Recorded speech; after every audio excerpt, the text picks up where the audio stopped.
Hello, gorgeous people.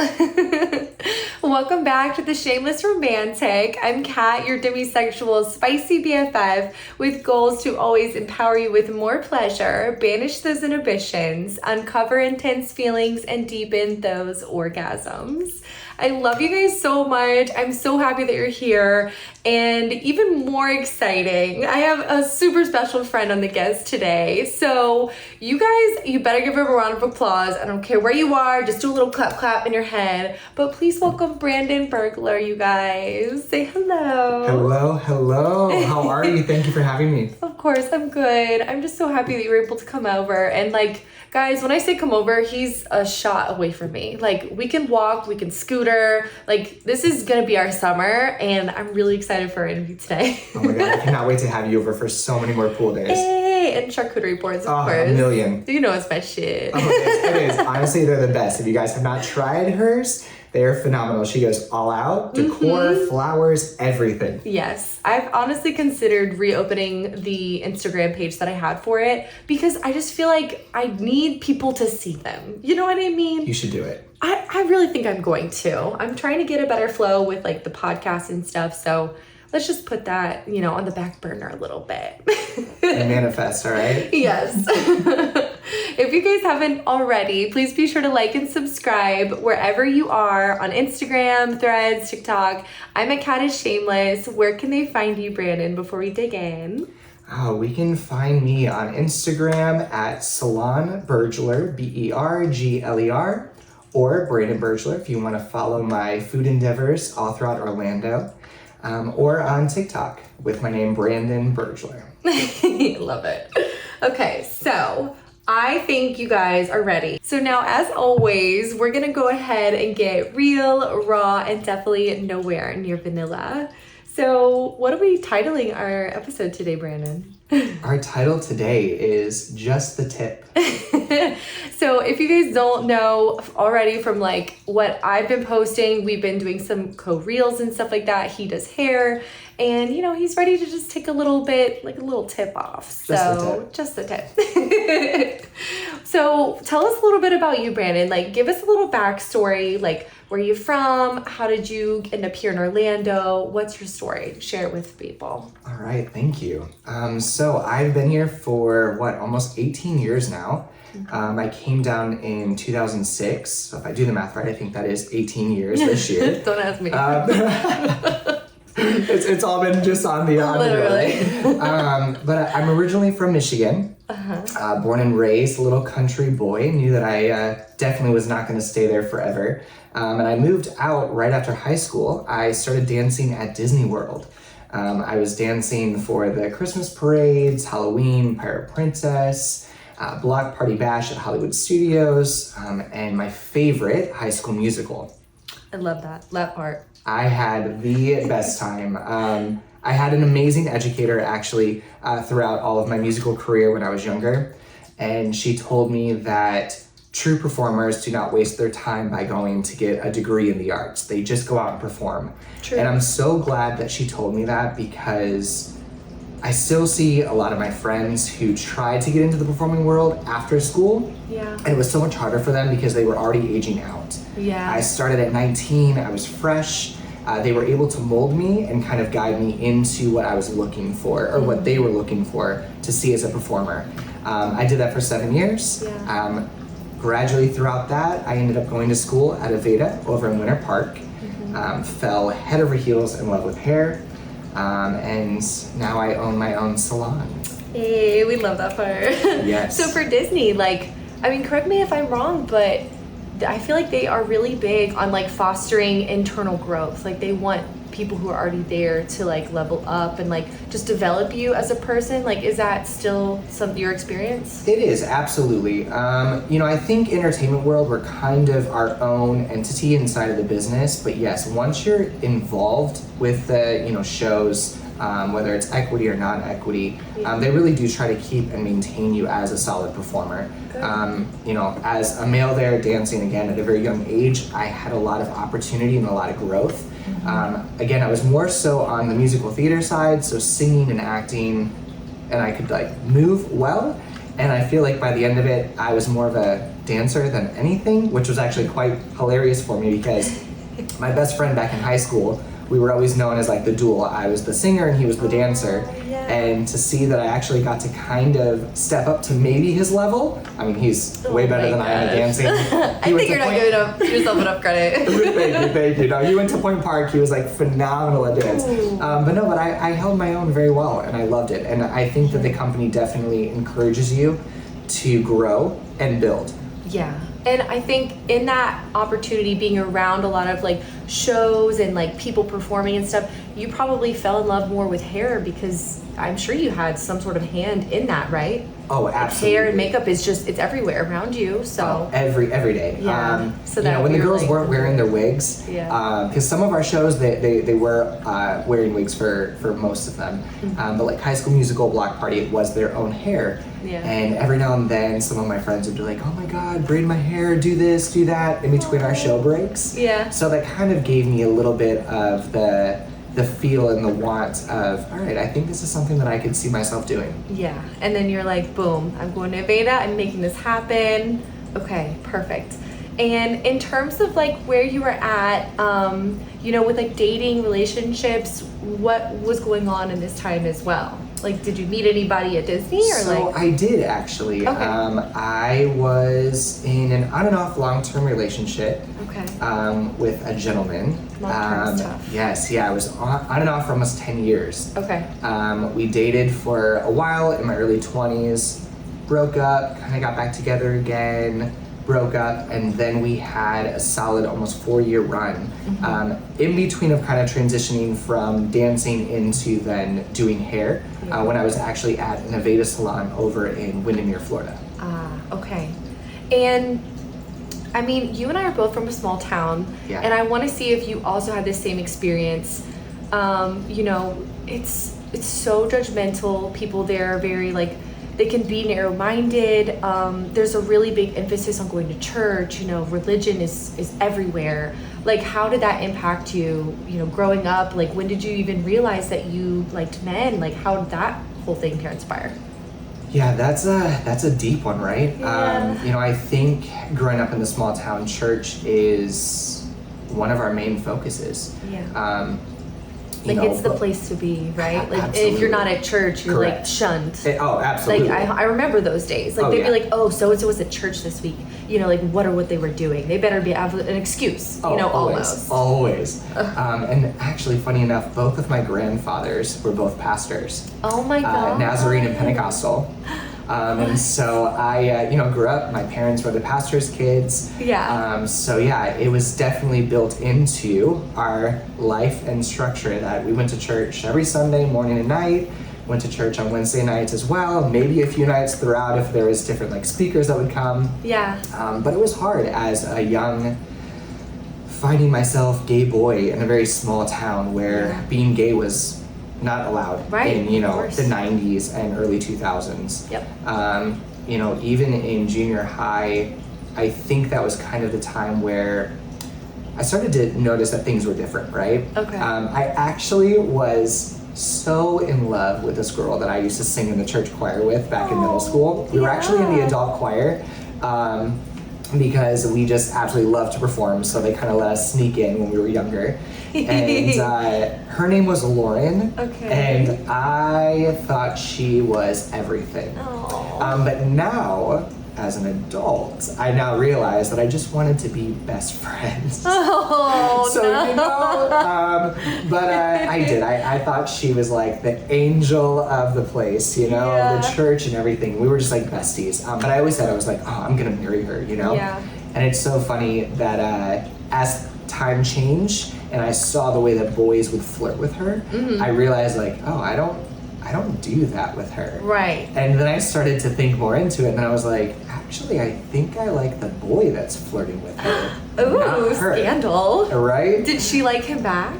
Oh yeah. Oh, shit. Oh, yeah. Oh, So she damn. always left me on standby, right? Because I was the best Yeah. friend. So my heart was broken. I'm like, oh, she's dating this guy. And then I was like, oh, but he's a good-looking guy. Yeah. So then I started to kind of figure out what that meant for myself. Yeah. But it was hard, I mean, the church definitely judges you, and my family was not okay with it when I first came out.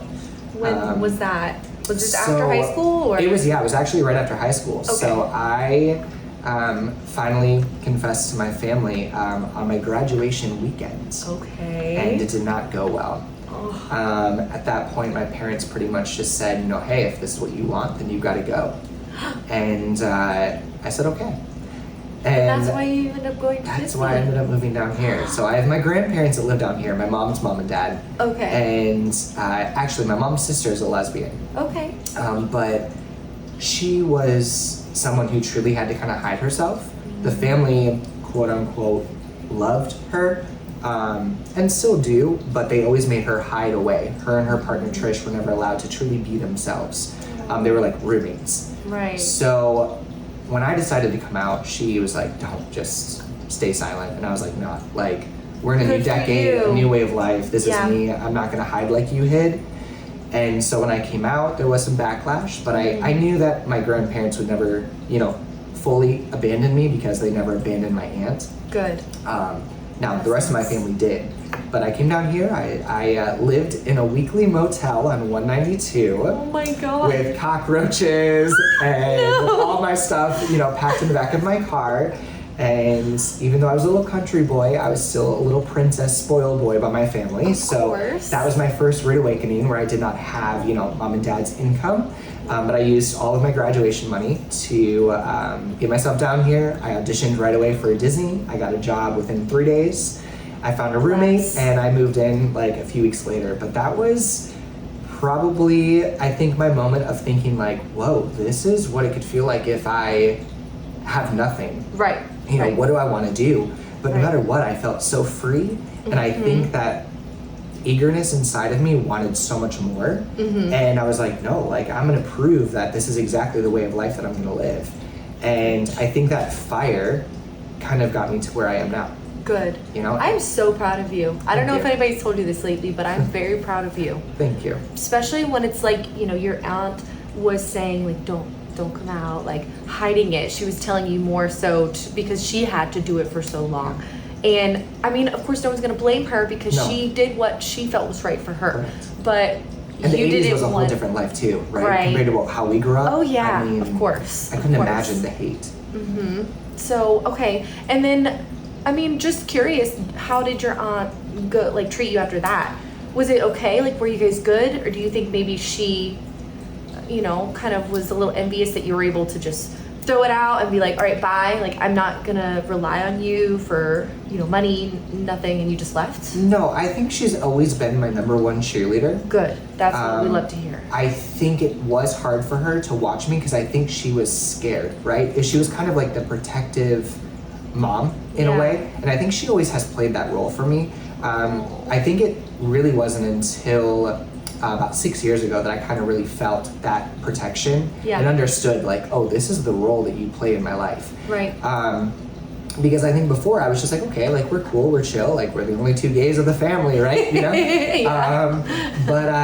She has tried to quiet me at times. But again, I think as I go through therapy and I learn how to love and respect myself, it's her own trauma in life. Right. And for that, I debate her on, but in a very healthy way where she might say like, hey, with any of my partners, like, don't hold hands in front of grandma. And I'm like, sorry, but I'm not going to be told no. I love my grandmother with all my heart, but I will have a glass of wine next to her and think nothing wrong with it. And I will hold my partner's hand and think nothing wrong with it because I love me. And as I continue to love myself, my family will hopefully open up their mind and get a better understanding that you cannot silence something that comes with pure joy and love. Boom, right there, that part. And that's how you know, because it is seated in love. Absolutely. You're not doing this to spite anybody, to hurt anybody. You are being your authentic self. You are speaking your truth, living in your truth, and you got 10 toes down. So and it's hard, thank you. It definitely isn't easy, right? Because He tried to find a balance. Yeah, of course. You know, especially when you have love for your family, right? I mean, there was anger at moments, more so on my parents' side. But, you know, my grandmother, my grandfather, my aunt, they were always, you know, my cheerleaders. I mean, they went to every show at Disney. They would stand for hours. I don't know how my grandparents did that. I go to Disney now for a half day to drink around Epcot, and I'm like, I'm done. You know, they would spend all day. I started in Mexico, and it's just downhill from there. It really is. It really is. But they would come all day long, and they would cheer me on, and they would stand out in the heat and take pictures and videos. And my grandfather, actually, he was an artist on the side from awesome. Being a preacher.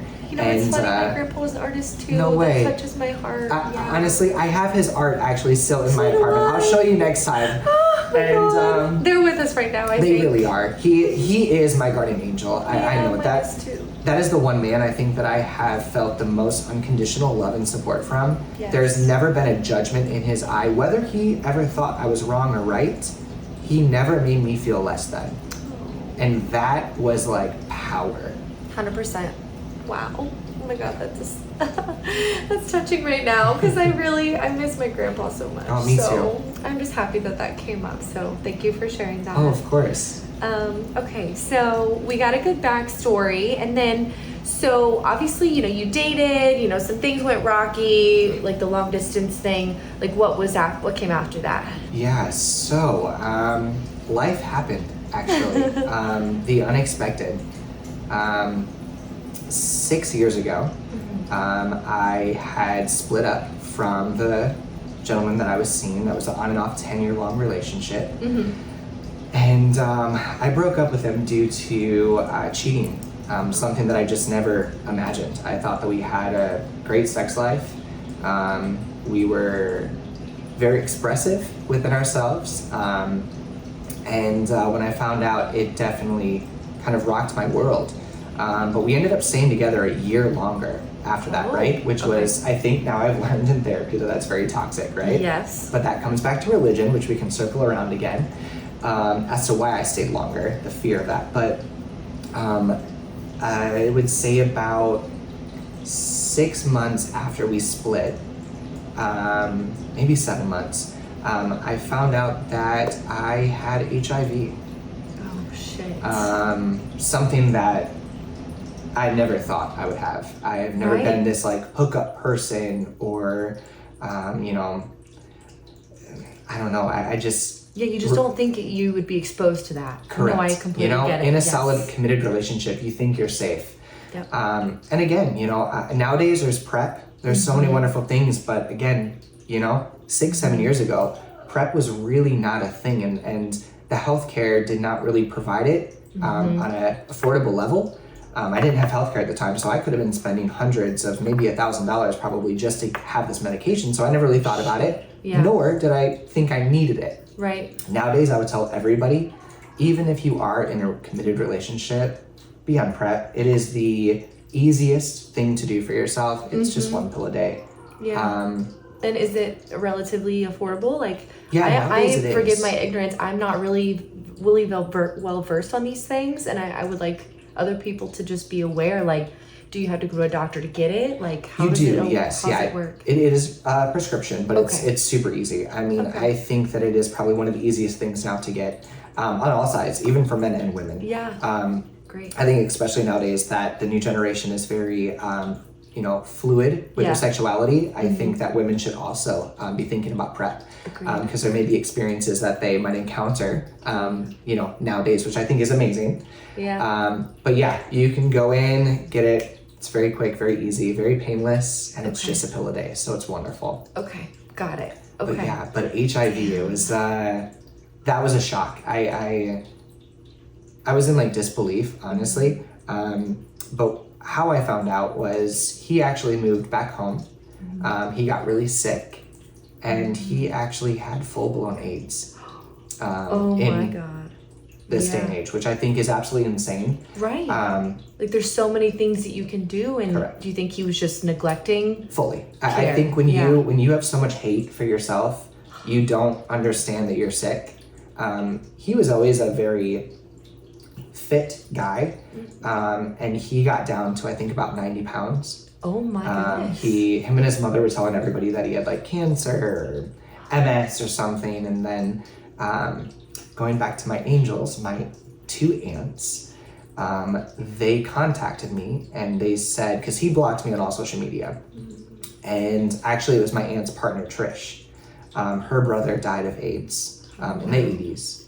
And every video or picture that my ex was posting, or his mom was posting on social media to try to get sympathy and support, right? She figured it out. She put together the pieces. And she called me one day. I had just gotten out of a gym session. And she said, please go right now and get tested. And I was like, why? I'm like, I'm fine. She's like, I don't care how you feel. Go. Yeah. And I was like, okay. So I went over to one of the free clinics over on Mills. Yeah. And I know the one that's with Out of the Closet. Yes, I see that one all the time. They're wonderful. I love them. Yes. They're wonderful. I never felt more comfortable in the most vulnerable situation of my entire life. Shout out to you guys. Whatever you're doing at Out of the Closet, keep doing. Please doing continue. what you're doing. But it was the longest 2 minutes of my life. I can imagine. I still was, like I walked in, I'm like, okay, I'm gonna be fine, Right. in and out. Right. And it's 2 red lines, and if they both become red, you are HIV positive. And the first one came up pretty quickly.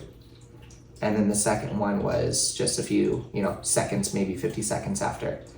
And the guy kind of looked right at me and he's like, okay. He's like, we just had this conversation about what this means. Mm-hmm. He's like, how are you feeling?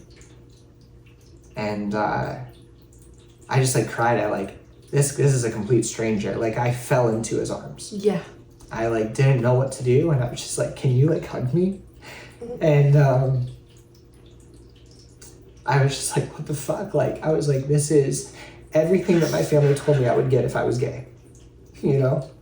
So I had these flashbacks. It was almost like I saw my life flash before my eyes, where I was like, this isn't fucking real, I'm like, I had a serious committed relationship. I never just had, open, hookups or anything, right. because I was scared that if I did that, then this is where I would be. Right. And I kind of created this image of well, if I'm gay, I'm going to have this, white picket fence and be this perfect gay Christian who, will play all the roles to keep my family happy, to keep me safe. And because of somebody else's, decisions in life, here I am. And so I called my aunt and I was just like, thank God. Okay, I'm like, thank you for telling me. And I just started crying and she's like, holy shit, this isn't real, Mm-hmm. And I was like, it is, you guys were absolutely right, And, Trish, she was just like, okay, she's like, don't freak out. She's like, I know everything to do. She's like, we'll be there. Yeah. And I think this might have been on a Wednesday or Thursday. And they live down in Jupiter, near Port St. Lucie and West Palm Beach. And God, I love them both so much. They drove up. Yeah. They had already contacted the OIC, which is the Orlando Immunology Center here off of Mills. Yeah. They got me my first doctor visit. Okay. They had already talked with a specialist. Wow. And they were there by my side the whole weekend as I was getting just checked out and kind of going over what the new chapter of life was. I was so numb. I can imagine. Even just talking about this right now, this is actually my first time publicly speaking about this. Yeah. But I don't remember all of it. I just know that they were there, I think I kind of just fell numb to the whole entire weekend. But what's even crazier about all of that is that I was actually kind of seeing one of my friends at the time. Oh. My friend, him and I have kind of been we've never been in a relationship. It's always been this kind of if we're single and we're free. Yeah, friend with benefits. Yeah, you know, it always felt safe. Yeah. So when I found out I was positive, we were, at the time, very intimate and having a lot of sex. Yeah. And I then had to tell him. Yeah. And that was the scariest moment of my entire life, because first I was trying to get a hold of my ex to, you know, I don't know, ask him questions. Exactly. I was angry. Him the fuck out. You know, because he was completely withering away, and he did not say shit to you. Correct. Nothing. How selfish. Isn't that wild? That is literally the most selfish thing. I mean, it's a criminal act. Just give someone, isn't it? It is. I mean, it's a form of, you know, a murder in a way if you don't tell someone that you have AIDS. Because if I was to die, it would be his fault. It's a crime. But you know, I think my sympathy though was seeing him so sick that I thought he was going to die. I was in like disbelief of that I couldn't even go to court or try to fight him. I just was like, you're living in your own hell and you will continue to be there. So I tried to separate as quickly as possible. But for my friend that I was hooking up with at the time, I had to tell him. Yeah. And so I went back to the same clinic that weekend, and I told my aunts, I was like, hey, like I have to go do this. Like it's just gonna be the two of us. And they said, okay, we'll meet you guys for dinner afterwards. Yeah.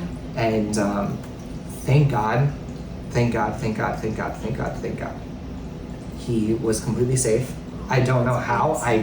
I still to this day, like I don't believe it, you know, like I'm like, how? We were having unprotected sex, a lot of it. Mm-hmm. And I just feel like I just had angels around us that were like, Brandon, this was not your fault, and this is not a chapter of life that you also have to continue with another person like that. Right. You know, like you're not meant to pass this on, you know? Yes. And he like broke down crying. I mean, he was just, but then looked at me and he's like, I'm so sorry, like I feel like I should have this with you, and I was like, no, like I'm glad you don't have this. I could not imagine, I don't think I could live if I knew that I passed that on to you unknowingly. And that's how I know you're a beautiful soul. Thank you. It takes someone so fucking strong to be able to face everything you had to face, be the better person, tell your friend that, and not wish that they, you know, would suffer with you. No, I wanted no suffering. Beautiful fucking soul. Thank you. He just, I couldn't imagine. I think that would have been, the end of my like vein of existence. I don't think I could have continued on if I would have known that, you know? So I was so grateful that he was safe and negative. Yeah. But at that time, I was working at my Aveda salon over in Windermere, and they did not provide healthcare.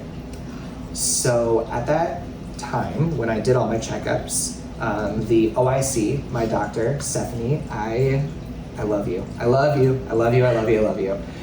She told me to not move forward with my doctor visits. And for her, she was not going to put it in the system because once they addressed that I am HIV positive, it would go as a pre-existing condition, which means that healthcare would never take care of me, ever. Oh my God. So I would be paying out of pocket for the rest of my life. Yeah. Thousands of dollars a month just to live. So at that moment, I was like, well, shit, what do I do? And my friend, who was my, hookup buddy. Oh, yeah. He actually put me on with his business as his domestic partner. Oh. And he got me healthcare within just a couple weeks. I was able to go back and get all of my checkups done. I was able to actually then do my proper blood work for them to tell me like what my white blood count, was at the time, what my levels were. And again, anything below 200 is AIDS. Mm-hmm. I was in the 400s, which is still extremely low, but I was still meant that I was like HIV positive. I was very close to it.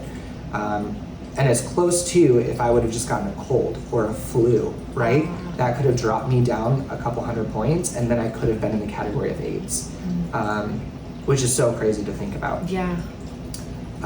Which means that, that was in my system for quite a while.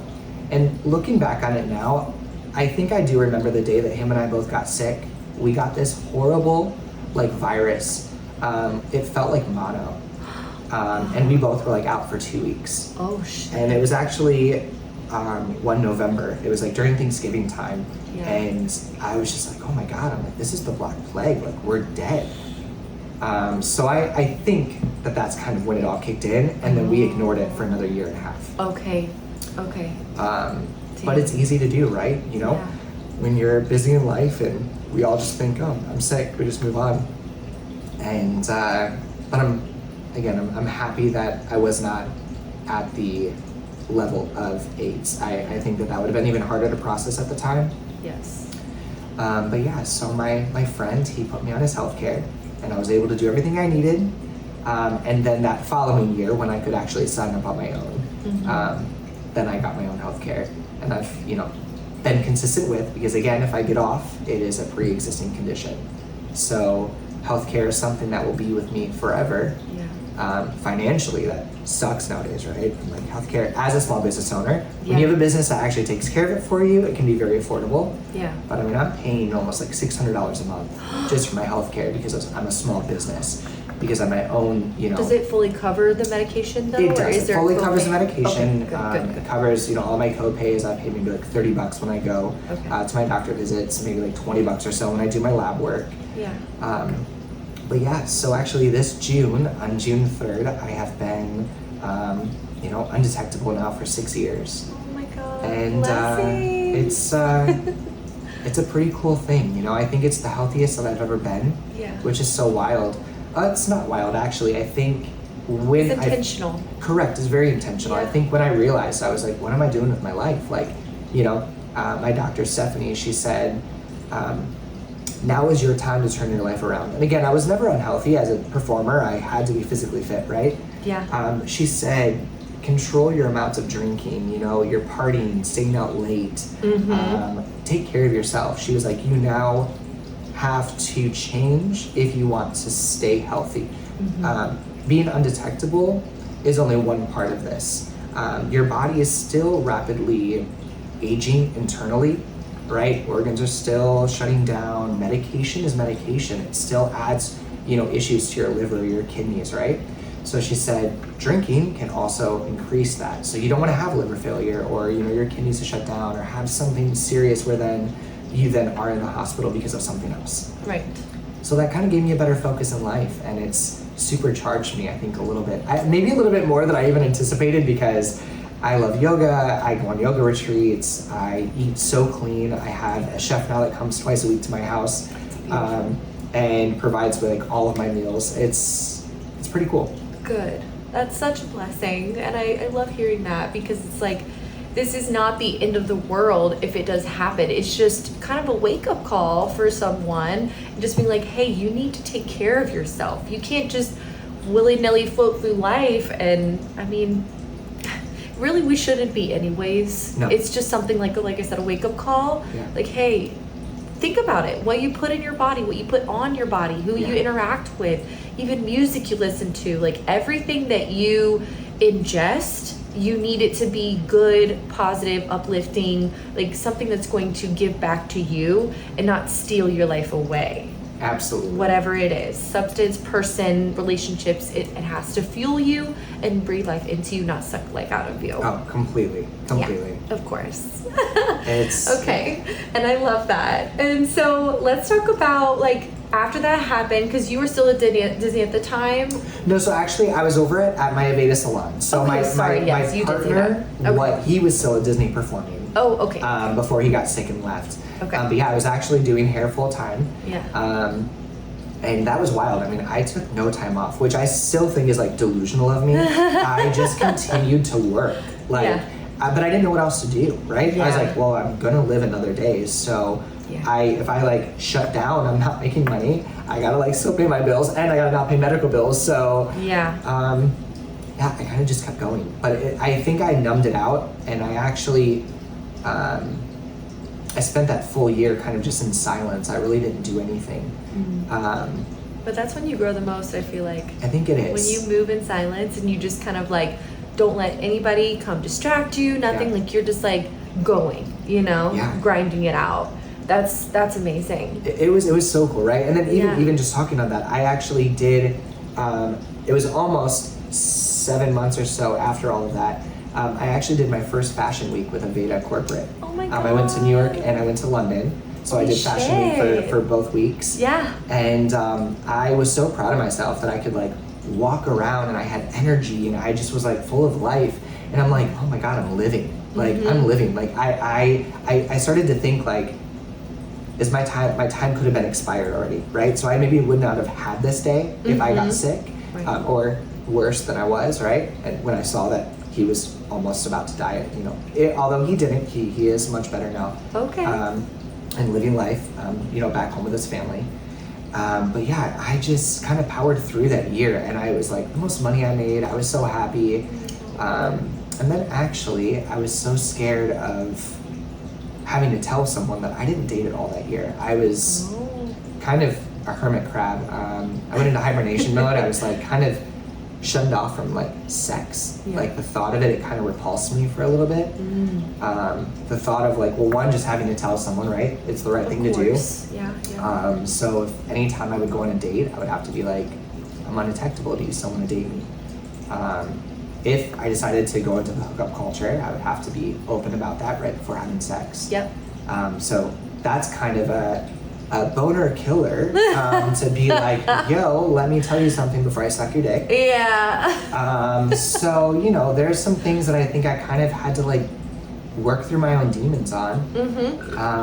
But I ended up finding someone about a year after, and we hit it off. I think it was like instantly. Yeah. And we ended up getting married in 3 months.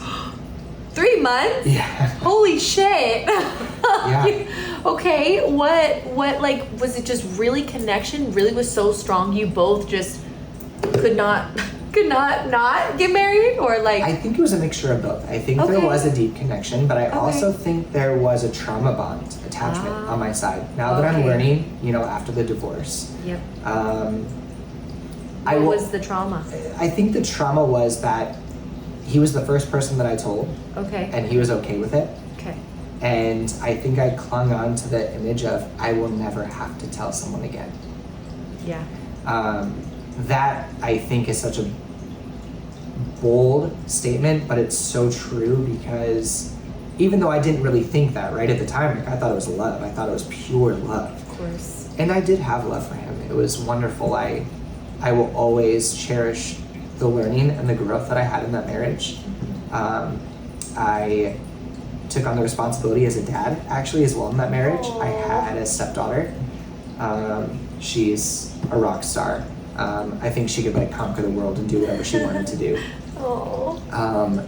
It was during COVID, so we got married in 2019. Okay. And then, the very next year was COVID, complete lockdown. So we had a lot, I opened my salon, I stepped away from Aveda actually 2 weeks before COVID. So I opened Salon Burglar 10 days before COVID shut down. Oh my God. Married only a year out. We were doing, immigration. So we were paying lawyer fees. I was still trying to find myself and this identity of like, wow, I'm now undetectable. I'm now married. He's okay that I am. We're able to have unprotected sex and he knows that we're safe. Yeah. Because, my pills are keeping us safe together. He tried to get on PrEP for a little bit, but it actually kind of hurt his joints and upset his stomach a little, so he just backed off, which I was like, it's fine. I'm like, again, I'm safe, so we don't necessarily need it. Right. And I go so often to my, appointments that I constantly know how my body is. But yeah, it was an attachment marriage, I now have learned, right? Yeah. I am so happy that he showed me that I could find love after, right? Like, I think that was his role. Yeah. Right? Was to instill in my mind that I would not be alone. Guide me in knowing that, like, someone can physically still find me attractive. And that I'm not this, like, cursed human. In a world where I still think that I might get hate for this for the gay community, but I still think that there is a little bit of judgment sometimes. I don't think as much anymore. I think that people are very open because everybody's on PrEP now. And I think, again, we are very fluid with sex nowadays, especially within the past, I think, couple years. I think COVID kind of really changed that for everyone. I think we all opened up to our desires and if we all died tomorrow, what would we want to do? Right. And I think we all want to have fun. For sure. But I still think that there is judgment. I was just at a party the other day a pool party. And they're gonna say sex party. I wish. No. Actually, I've never been to a sex party. But never say never. Never say never. But two of the guys actually that I was talking to, they were just casually joking, you know, drinking, having some party favors, and just spoke freely. And they said, oh my God, I'm just such a whore. Thank God I've never had HIV. You know, thank God I should have gotten it years ago. Oh my God, like I'm just such a whore. I'm such a slut. Oh. Not knowing the life and the journey that I went on. Yeah. And again, not that it was an attack. It was never an attack on me by any means. They were just spitting fire, right? But even that in my own community, they still make that as a mockery or a joke. Right? That, oh, I'm such a slut. I've had sex with so many people. I should have this. Well, guess what, bitch? I had sex with one person. One. And someone else chose to have sex with other people. And that's how I got it. So to say you're a slut does not mean that you're going to be HIV positive or not. Right. And I think that that's something that I think speaking on this podcast, I hope will bring light that, you know, it can happen to anyone. 100%. And I think it ends up happening to people who don't expect it happening to them. Because when I hear those, you know, comments, right, I'm like, yeah, you probably should have. But then I'm like, no. Like, I don't want to why would I want to wish that on them? That's horrible. You know, I'm like, I'm grateful that you never had that, because let me tell you, my journey was hard. But I kind of don't really ever speak it back to them. I just kind of swallow my pride, and I'm just like, okay, like, good for you. I'm so happy you don't have it. That's wonderful. Yeah. But it is sad to see that there is still some judgment. So my ex-husband showing me that I could find that love was such a blessing that I will forever be grateful for. It was such a hard divorce. I was so broken. Like, I was broken. But again, I think it was more of an attachment and, you know, that trauma of I have to start over again. Right. So knowing you're kind of restarting that journey of like disclosing things and just having those hard talks. Yeah. It is, you know, but I think that I found myself in those 4 years of marriage and COVID and, you know, being a business owner. I think that you have to kind of put your big boy pants on and mature up a little bit. Yeah. And it really kind of gave me a focus that I've never had before, and a fire, again, that was lit underneath me for a second time. Hell yeah. And I was like, I can do anything I want, you know? Like, just watch me. Yeah. And so, you know, last year I definitely was sad. I went back kind of into this dark chapter of my life, a little bit more quiet. I was just kind of finding myself again. But with therapy, my therapist, she is absolutely amazing. And she kind of told me that one thing that I always remember, and I kind of live by now, is that she said, you can be happy and sad at the same time. And it took me a while to process what that meant. Right. But I can mourn a divorce, which was kind of like a death. Yes, it is. But I can also be happy and know that I'm moving forward. And then eventually the happiness takes over. Yeah. And I did a lot of yoga retreats last year.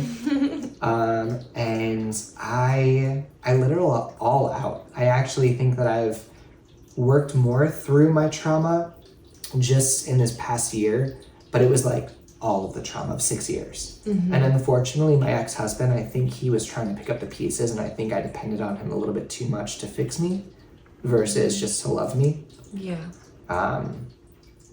And for that's the part that I, you know, am sorry for when it comes to that, you know, marriage, right? And why that maybe ended in certain ways that I think that I was just kind of like, well, you know, you have to deal with everything. And even though I was a good person to him, right? Like, there's no horrible issues on that, but it was that I might have not have been the life of the party. You know, our sexual needs and desires were very different. Yeah. You know, during COVID, I was in fight or flight. So I wasn't really feeling sexual. I was in trauma, right? So like, I just felt nothing. I felt numb. Yeah. And as a guy, you know, if you're not in the mood, there's nothing you can do, right? You're just kind of stuck being like, well, I guess today's not the day.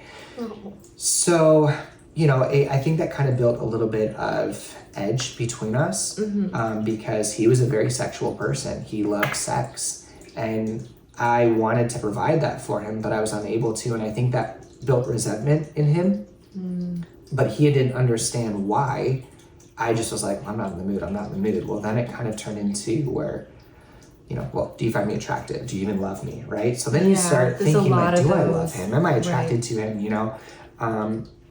And now I look back on it, and I'm like, no, I really did, but I just was so lost in myself, but I wasn't seeking the help that I needed with a therapist at that time to understand that it was 6 years of trauma, and it was going back to HIV that he was the first person I've experienced this new chapter of life with, and he took all of it. And let me tell you, he definitely, I will say, was a champion at trying to navigate that. So, we ended things, and then here we are now. But I am much happier and much healthier.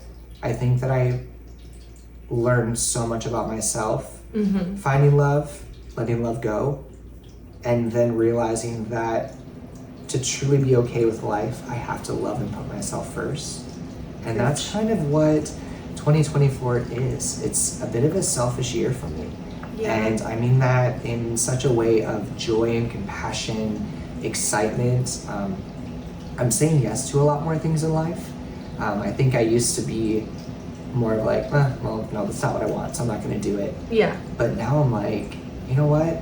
Try it. Give it a shot, because if not, then I can say I don't like it afterwards. Right, exactly. You can say yes and then immediately change your mind. That's totally fine. But to rob yourself of the joy of trying something for the first time, not knowing if maybe this could be your next favorite thing. Exactly. Like, say yes more. And I actually don't think I got to tell you this yet, because I had dinner the other night with one of my friends. She's very spiritual, very just like in tune with a lot of things.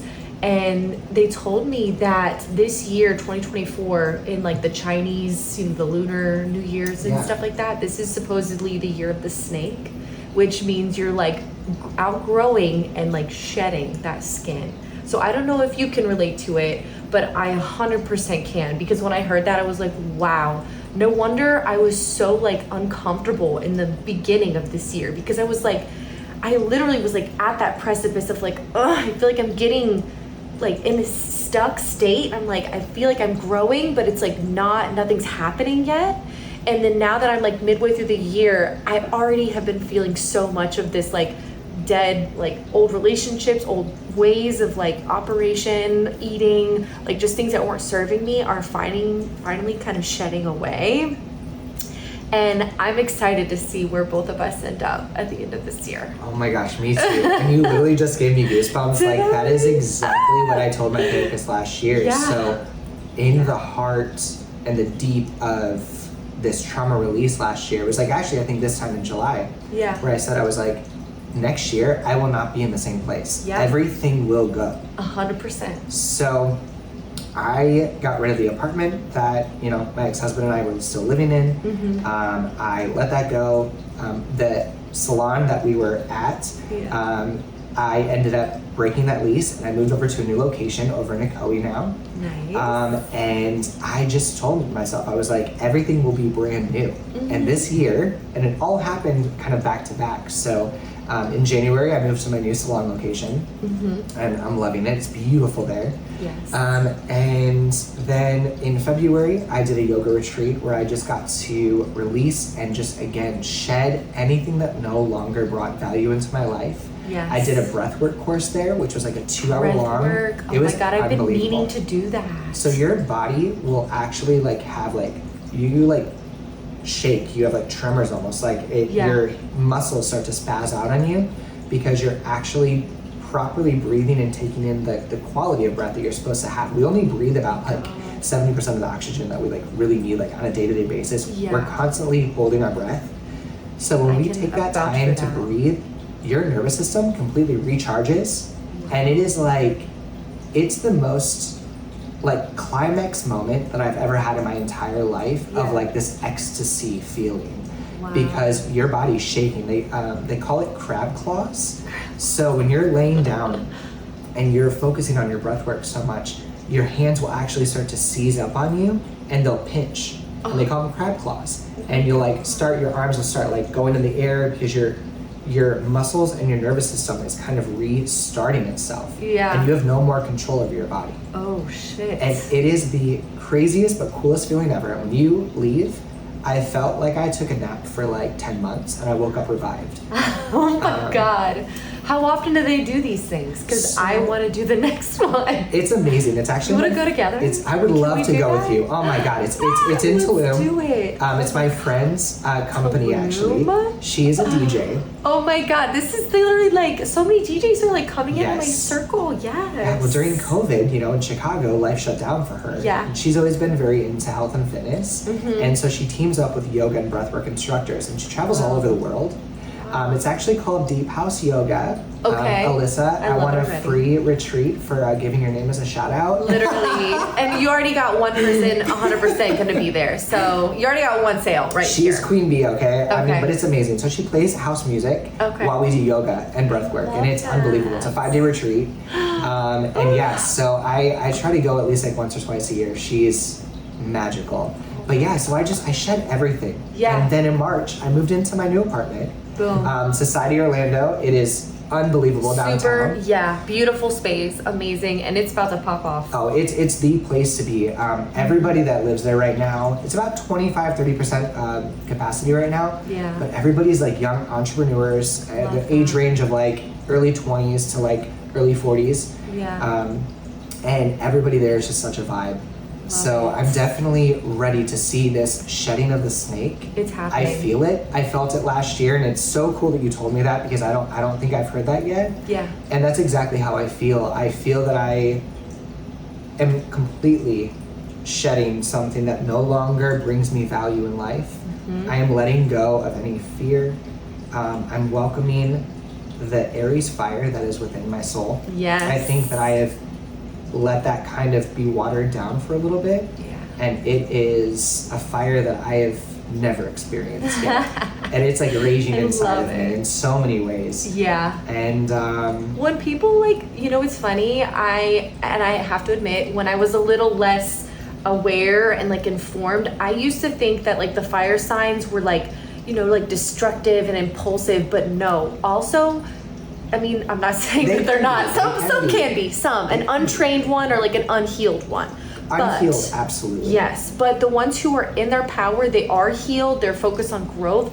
It is also like, think of like in nature, when you burn things away, it rises up to regrowth, renewal, regeneration. Phoenix. Yes, all of these good things of like, it has to happen. The old self has to die like a phoenix. You rise from those ashes and you get stronger. And I think you were also about to like just jump out of those ashes and just take flight. I mean, you're already there, but you're about to just soar now and like, you know what I mean?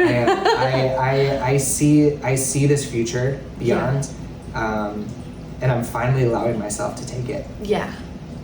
I love it. I'm so excited. Thank you. So breath work, a lot of healing. We got like, you have your therapist, all these things. Any like books, anything else you can recommend to people who might also be in like this kind of era? Yeah, one of the books that I really enjoyed that I was reading during all of this hardship when I first found out that I was HIV positive. Yeah. It was called The 4 Agreements. Love that book. And it's amazing. It's in my bookcase right now. I'm obsessed. I just bought The 5th Agreement. I haven't read it yet. Have you read it? No, I haven't. No, Okay. but I'm gonna borrow it. I'm gonna absolutely. Go like scooter beep beep. Hey, are you done with that? I got you. Okay, but I'm about to start it right now. Okay. And but yeah, in The 4 Agreements, it talks about the black magic that we have on words. Yes. And how powerful they can be. And I think that I was self-sabotaging myself for a while there. Oh yeah. I said I'm not worthy. Right. No one's gonna love me again. Right. I'm less than. I'm broken. I'm used in a way, right? And it's so fucking powerful because I let myself live that. Yeah. And it's sad because I did hurt people along the way. I used the wrong parts of Aries. In my darkest hours. Unhealed, it's okay. Unhealed. Yeah. We didn't know any better at the time. I didn't. And it's not malicious if you're like not aware what you're really doing. Correct. I was almost blacked unconscious. out. I really was. Yes. I was watching myself from up above, living this destructive life because I did not know how to get out. Yeah. But now that I have built this strong, core rooted, healthy lifestyle, the words that I put into action, and I actually have 3 words this year that I gave myself. I was listening to a Jay Shetty podcast, which he's gold, right? Yeah. Gold. During Thanksgiving, I think it was Thanksgiving podcast, he was talking about how people set themselves up for failure for the new year because they say like, I want to lose weight, I'm going to go to the gym, I'm going to do this. He's like, when you try to dictate and control one setting, we're human, we're going to fail.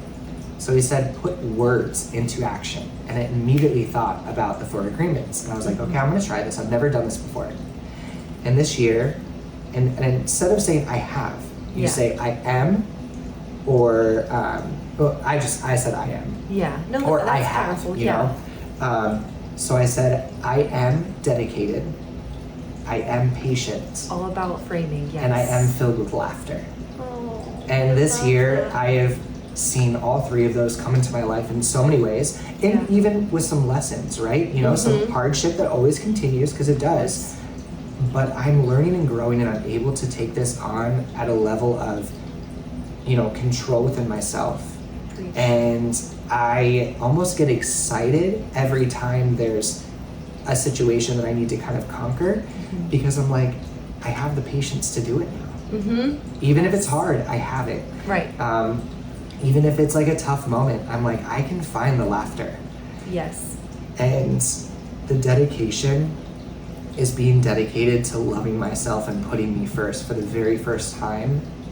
I think in all of my existence of life, I've always put others before me. I am such a giver. Yeah. You are. In many ways, a giver. But you're like wink wink. Wink wink. But I am learning to now kind of enjoy that for myself for a bit, and it's such a powerful thing when you can really give and love yourself. I love that so much, and I do want to piggyback on that a little bit too, because I think along with many other people who can definitely relate, because I know so many of my friends, so many coworkers, even family, I've had that conversation of how words are they're like spells in your own life, and you speak on your health, you speak on your wealth, you speak on your success, you speak on everything. And I ended up switching up so much of that thanks to that book. And another one that I really want to say to other people right now too, because this also was a huge game changer for me, and I hope this reaches people who it can also help. But not only just speaking so positively, like I am growing, I am learning, instead of like, oh, I'm stupid, oh, I'm this, oh, I'm that. Like you're saying, no, I'm learning, I'm growing, I'm getting better. And another thing, I had a lot of money blocks when I was younger. I grew up very, it was just not a good situation. I got books for Christmas because we were part of a book club, because we were so poor. My parents were so poor. They had me 17, 18 years old, very young. They didn't have anything. And thank God my grandparents were there. They helped a lot, but I just did not learn a lot of healthy coping mechanisms and a lot of good positive talk. But if this can help someone else, if you ever find yourself in a situation where you want something and you say, I can't afford that right now, or like, oh, I can't do this, I can't do that. If you can just reframe that, just tweak it a little bit and say like, oh, this isn't a priority right now, but I will get it when I have that ability. Put it as not a if, it's a when. And what is meant for you, you will find it, you will get it. And you can take so much from just the words that you say in your day-to-day life and reframe it to be positive, uplifting, and speaking onto your future in a good way. That was beautiful. So, I feel like I should be interviewing you for the next podcast. You know what? Maybe you will. Maybe one of these times we'll switch it up and we'll be like, how about you interview me? Or I don't know, maybe even for the 69th episode, I'll let someone interview me, because I've been thinking about it so much, And I actually am going to a photo shoot after this for the 69th episode. Okay. So exciting for everybody out there too. I don't know what to do for it. Well, I would love to be a part of it. If you want me to interview you, I think it would be so much fun. Okay, that would be cool because I would love roles, to share. You know? Yeah. Isn't that what we do? We want to have some fun. Yes, exactly. A little role reversal, a little dress up. I'll take it. Well, Brandon, I love you so much. Is there anything else, any nuggets of knowledge, anything else that you might just want to say to anybody, wrapping things up with a pretty little bow on top, like anything at all you would like to touch on before we, close Absolutely. it up? Well, first of all, I just want to say thank you so much for having me. This was wonderful. I feel that, like a weight's been lifted off of me now that I've kind of spoken this out loud into the universe. That's beautiful.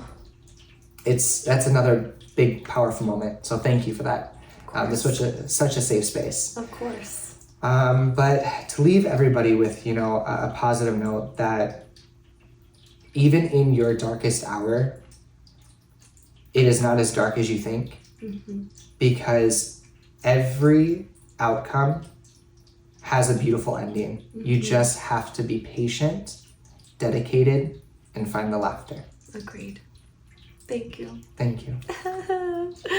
I love you guys so much. And thank you for being here, bearing witness, being here for this moment. I really felt like it was very much divine intervention, bringing all of us together, bringing us together. Thank you all for everything that you do, supporting, being here for that. And thank you, Brandon, for doing everything else. Oh, thank you so much. And also, by the way, he was the one who recently did my hair. So you guys gotta go check him out. Salon Burglar. Yes. And it's in Ocoee. Yep. And remind him where they can find you on social media and stuff. Salon Burglar. Okay. BERGLER. Right there. And we have some fun videos actually, so come check us out. Yes. And I need to post some more though. Please, stay tuned. So slide in our DMs, you guys. What have you learned? We love hearing about it. Any thoughts, feedback, if there's anything that resonated with you, please reach out to Brandon or I. We love hearing from you guys. And that's pretty much all that we have for today. So thank you again. I had a wonderful time, honestly. I feel like I just did a breathwork course. Oh, I love it. We're gonna do that. We will. We're gonna do Let that. me know whenever you want. Exactly. Well, thank you guys so much. I'm grateful that you trust me to be your spicy BFF and that you are taking steps towards bettering your love, romance, and your sex life. And as always, stay nasty but classy. Until next time.